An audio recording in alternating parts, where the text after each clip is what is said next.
نبی کریم صلی اللہ علیہ وسلم نے فرمایا، گھنٹہ شیطان کی بانسری ہے۔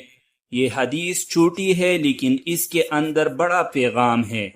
گھنٹے کی آواز صرف شور نہیں بلکہ یہ دل و دماغ پر اثر ڈالتی ہے۔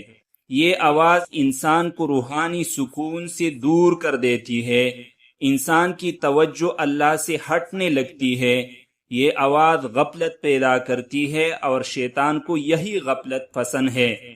گھنٹے کی آواز اکثر خوف، بے چینی اور اضطراب پیدا کرتی ہے۔ یہ ذہن کو الجھا دیتی ہے۔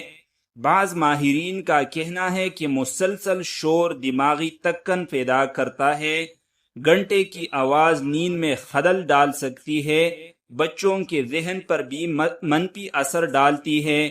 اسلام ایسی آوازوں سے بچنے کی تعلیم دیتا ہے جو روح کو بھی سکون کرے۔ ہمیں قرآن، اذان اور ذکر کی آوازوں سے دل لگانا چاہیے۔ گھنٹے کی آواز بعض غیر اسلامی رسومات میں استعمال ہوتی ہے۔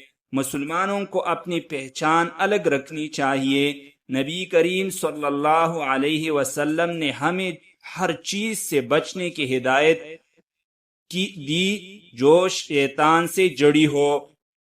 ان کی ہر بات ہمارے لیے روشنی ہے۔ اگر ہم ان کی باتوں پر عمل کریں تو دنیا اور آخرت دونوں سرور جائیں گے۔ والسلام علیکم ورحمۃ اللہ وبرکاتہ۔